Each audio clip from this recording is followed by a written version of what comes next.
दोस्तों नमस्कार।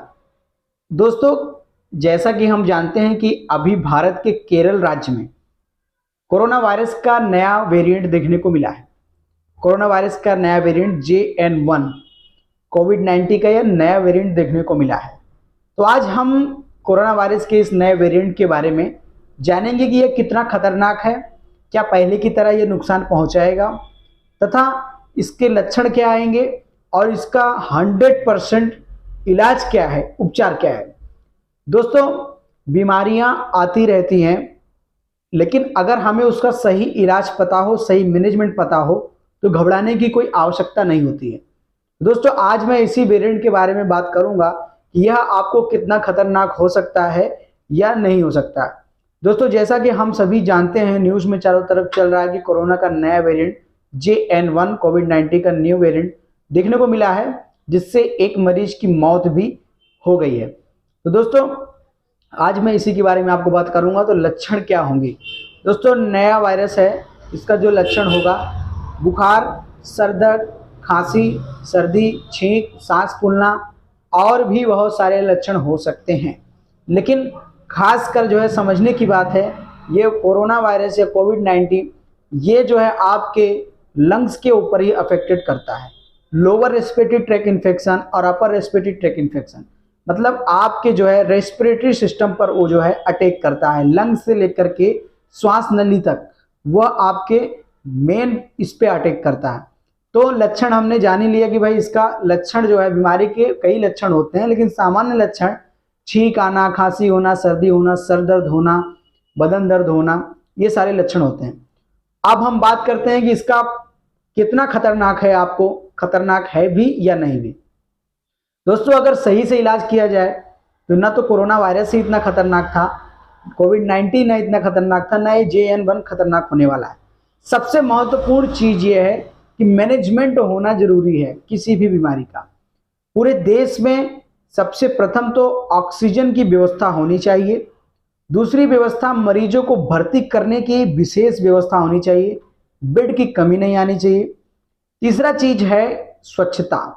स्वच्छता का ख्याल आपको रखना है, मास्क का प्रयोग करना है, सैनिटाइजर बहुत ज्यादा विशेष आवश्यक नहीं है। पूरे देश में इतनी आबादी में बहुत ज्यादा अंतर और दूरी बनाकर आप अधिक दिनों तक नहीं रख सकते। लेकिन अगर आपको बीमारी एंटर कर गई है तो उसका मैनेजमेंट और इलाज करके जरूर हम उसे ठीक कर सकते हैं। पिछले वायरस में, कोरोना वायरस में अधिकतर यही हुआ कि मरीज को ना तो ठीक तरीके से बेड की सुविधा हो पाई सरकारी अस्पतालों में, और प्राइवेट अस्पतालों में भी जो है ना तो भरपूर ऑक्सीजन की व्यवस्था हो पाई। कई लोग जो है पैसे बचाने के चक्कर में सरकारी हॉस्पिटल में चले जाते थे। ऑक्सीजन के नाम पर केवल माने ऑक्सीजन का प्लांट नाम भर का लगा हुआ होता था, और आंखों देखी बात है कि मरीज को ऑक्सीजन नहीं मिलता था। मरीज को यह लगता था कि उसको ऑक्सीजन लगा है, लेकिन वास्तविकता सब जगह एक नहीं होती। इसलिए ऑक्सीजन की पर्याप्त मात्रा आपके पास होनी चाहिए, वेंटिलेटर की भी सुविधा आपके पास होनी चाहिए, अस्पतालों में बेड की सुविधा आपके पास होनी चाहिए। इसके बावजूद भी आप कई मरीजों को घर पे रख के भी इलाज कर सकते हैं। मरीजों को घर पे जो है आप ऑक्सीजन वगैरह लगा के इलाज कर सकते हैं। सबसे मेन पॉइंट है इसमें ट्रीटमेंट कैसे किया जाए। हम लोग जानते हैं कि कोरोना वायरस एक प्रकार का वायरस है। वायरस का अभी तक कोई दवा, कोई इलाज नहीं बना है। तो वायरस आपके प्रतिकार शक्ति पर ही जो है असर, प्रभाव डालता है। एकमात्र आपकी प्रतिकार शक्ति ही उस वायरस को हरा सकती है, आपके शरीर से खत्म कर सकती है। तो हमको जाहिर सी बात है अपने इम्यून सिस्टम पे ध्यान देना है, और जो भी ट्रीटमेंट चलेगा वो लक्षण के अनुसार चलेगा, सिम्टम के अनुसार। बुखार आता है तो बुखार की दवा, सेकेंडरी इन्फेक्शन ना हो इसलिए एक अच्छी एंटीबायोटिक सुबह शाम आपको लेना जरूरी है। इसी के साथ आपको एक गैस की गोली लेना आवश्यक है। एक एंटी एलर्जिक जो है आपको लेना है, क्योंकि रेस्पिरेटरी ट्रैक इन्फेक्शन का मामला है। दवाइयों के साथ साथ आपको योग आसन पर भी ध्यान देना है। आपका फेफड़ा जितना मजबूत होगा, ऑक्सीजन की पूर्ति आपको अधिक होगी, अधिक आपके फेफड़े में ऑक्सीजन रहेगा और उसकी क्षमता भी, कोशिकाओं की क्षमता भी बढ़ेगी। तो दोस्तों, इसके लिए श्वास की जो प्रक्रिया होती है, अनुलोम विलोम, और हमारे जो है शास्त्र में, हमारे आयुर्वेद शास्त्र में, योग शास्त्र में ऐसे बहुत सारे व्यायाम आसन बताए गए हैं जिसको अगर मनुष्य हमेशा करे तो उसका लंग्स काफ़ी मजबूत हो जाता है और सांस नली भी जो है काफ़ी सही हो जाती है। ऐसे लोगों को जल्दी छींक भी नहीं आती जल्दी।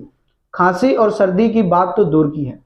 तो दोस्तों, अगर हमने सही से अपने फेफड़ों को मजबूत रखा, इसकी कसरत रखी, हमको इस बीमारी से कोई डरने की बात नहीं है। दूसरा चीज, अगर बीमारी हो भी जाती है तो भी डरने की बात नहीं है। सिम्टोमेटिक ट्रीटमेंट करना चाहिए, मरीज को घबराना नहीं चाहिए, अपने लंग्स की कसरत करनी चाहिए।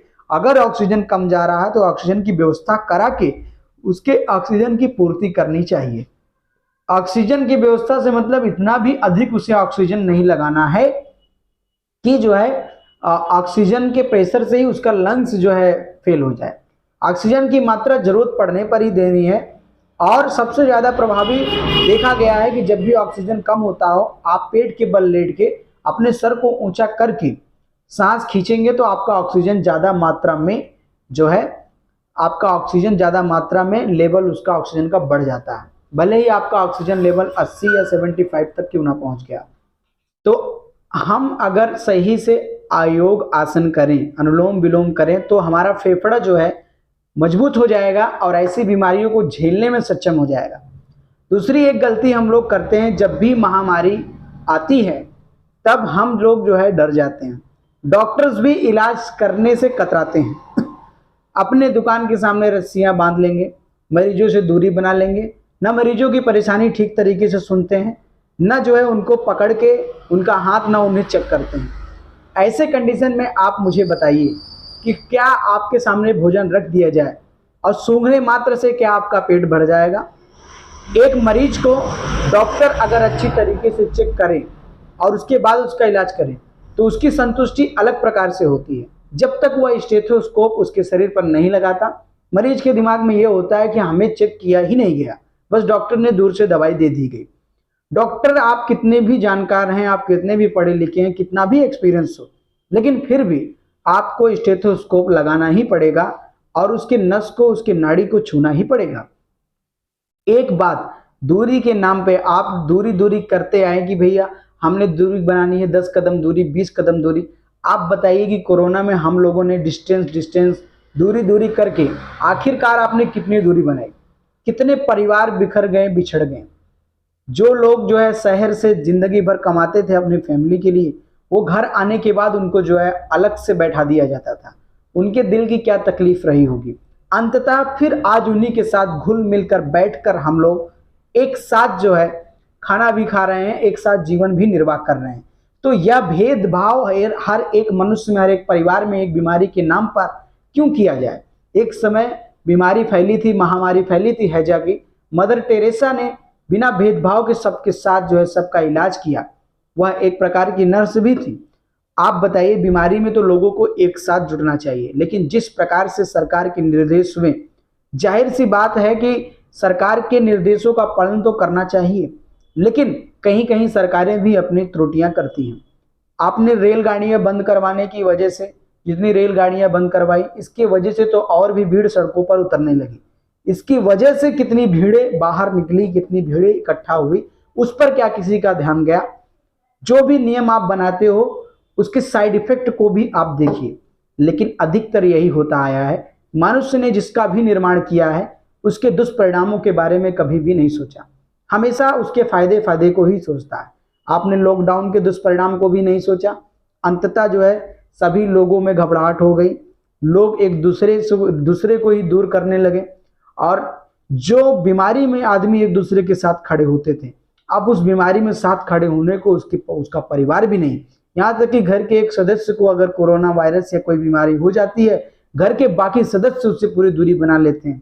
केवल उसके पास उसका माता पिता या बहुत ही ज्यादा सगा संबंधी होगा, वही उसके पास टिकता था और रहता था। ऐसे कंडीशन में आदमी तो आधा स्वयं ही मर जाता है और आधे बस प्राण निकलने की देर होती है। मेरा बस केवल यही कहना है, बातें करने के लिए विषय बहुत बड़ा है, लेकिन इतने बात करने की कोई फायदा नहीं। केवल मैं इतना कहता हूं कि अगर कोरोना वायरस का कोई भी वेरिएंट आ जाए, डटकर उसे सामना करना है सबको एक साथ मिलके। और 2 गज दूरी, मास्क है जरूरी के नाम पर लूट बंद करनी है। एक दूसरे से भेदभाव को बंद करना है, एक साथ मिलकर बीमारी से लड़ना है। ऑक्सीजन की सप्लाई की व्यवस्था करें, नेबुलाइजेशन सिस्टम के लिए भाप की मशीनों की व्यवस्था करें, एंटीबायोटिक, एंटीपायरेटिक, सिम्टोमेटिक ड्रग्स की भरपूर स्टॉक इसका होना चाहिए मार्केट में, और लक्षण के अनुसार उसका इलाज करें और मरीज को रेस्ट करने की सलाह दें, ना कि इलाज के नाम पे तरह तरह की जो है हाई एंटीबायोटिक का उपयोग करें। तो मैं आशा करता हूं आपको भरपूर जानकारी मिल गई होगी। मैं फिर किसी अन्य विषय पर आपके साथ चर्चा करूंगा।